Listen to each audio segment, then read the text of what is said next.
That's 15, correct, Your Honor. 15 bis, and the for the crimes. Is that not correct? Yes, Your Honor. For example, the triggers for jurisdiction. Correct?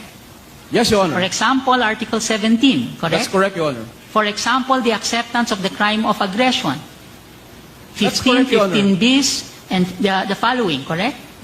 That's correct, Your Honor, Yes. because the Rome So Statute there is... are provisions in the Rome Statute which were not included in Republic Act 9851. Is that not correct? Yes, because they're not necessarily, Your Honor. So Republic Act 9851 was produced through deliberations in the House and the Senate, correct?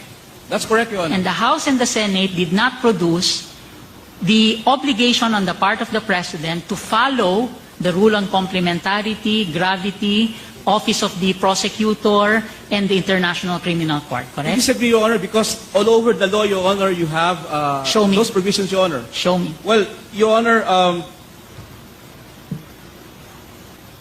let me refer the court, Your Honor, to... Where is the provision on gravity? The requirement of gravity before prosecution. Well, Your Honor, that is implicit in complementarity, Your Honor. And according to the... Show me.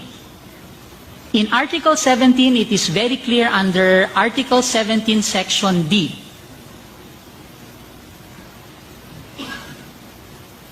Yes, Your Honor, that's correct, Your Honor. What about in 9851? Because, Your Honor, So the House and the Senate agreed that only these parts of the International Criminal Court will be covered by domestic legislation, correct? because, Your Honor, that's also at the heart Can of you answer my complementarity. question? The House and the Senate agreed that only these parts of the Rome Statute would be part of domestic legislation, correct? That's correct, Your Honor. There is no commitment under the domestic legislation to bind future generations as to another layer of a court. Is that not correct? Your Honor, because with respect, Your Honor, to implementing Where the in the obligations... law does it say that the President should bind ourselves to a additional layer?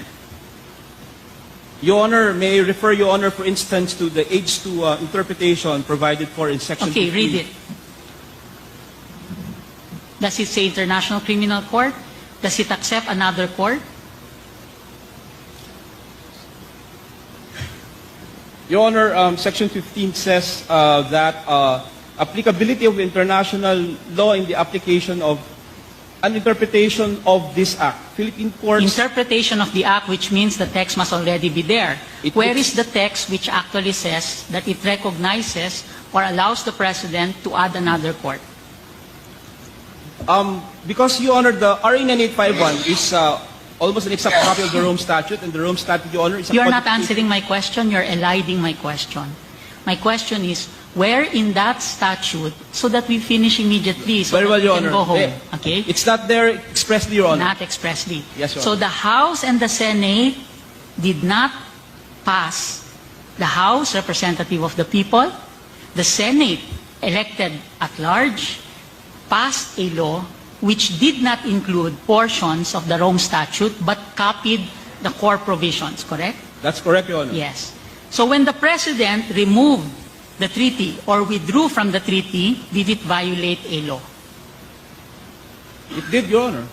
Which law? Many Statute. laws, Your Honor, we are parties to so many treaties, Your Honor, for instance, the four Geneva Conventions.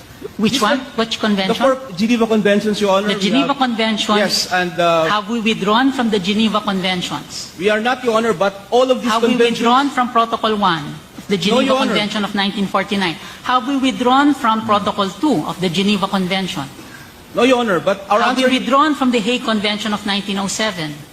No, Your Honor. So, what are you saying? We have also withdrawn from the Geneva Convention? Are the provisions of the Geneva Conventions already in Republic Act 9851? Yes, Your Honor. Did we withdraw 9851? Well, that is not our So be answer, Your careful, Honor. counsel. Don't do what a law student does. You answer the question. We did Okay. not, Your Honor. The question is, here we have a law passed by the House and the Senate. The House and the Senate, through a law, decided that only these portions of the Rome Statute will bind the Philippines.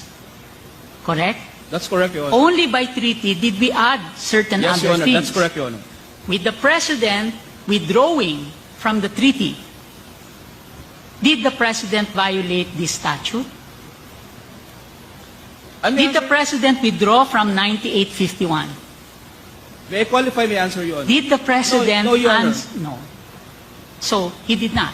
It did not, Your Honor. Yes. So, that's it. Thank you.